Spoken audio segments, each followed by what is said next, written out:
5 জেলায় বজ্রপাতে নারী পুরুষ সহ অন্তত 8 জনের মৃত্যু হয়েছে।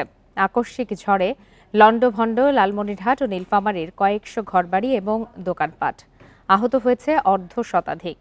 ঝড়ের তাণ্ডবের কয়েক ঘণ্টা পরও চালু হয়নি দুর্গত এলাকার বিদ্যুৎ সংযোগ। বাধ্য হয়ে খোলা আকাশের নিচে আশ্রয় নিয়েছে ক্ষতিগ্রস্ত পরিবারগুলো। রোববার সকাল 9:30টার দিকে লালমনিরহাটের কালীগঞ্জে আকস্মিক ঝড়ে ক্ষতিগ্রস্ত হয় 5 শতাধিক বসতবাড়ি ও দোকানপাট।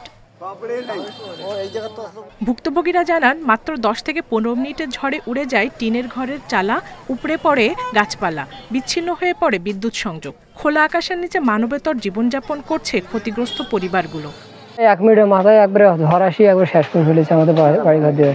আর আব্বু আমাদের মেডিকেলে আছে। টাকা আটকে চাল ডাইলে আমার শোক শেষ, না পানি খাওয়া সে টিউবওয়েল কোনো আমার ভাঙ্গি গেছে, মানে আমার কিছুই নাই।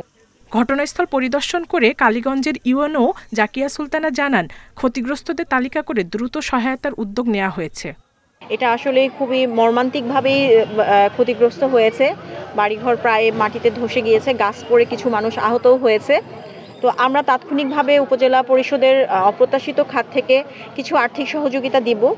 এদিকে নীলফামারীর কিশোরগঞ্জ উপজেলায় গাড়াগ্রাম ইউনিয়নে আকস্মিক ঝড়ে 5 শতাধিক ঘরবাড়ি বিধ্বস্ত হয়।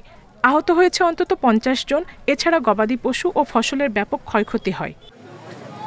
দ্রুত বিদ্যুৎ সংযোগ চালু ও আশ্রয়ের ব্যবস্থা না করা হলে দুর্ভোগ আরও বাড়ার শঙ্কায় স্থানীয়রা।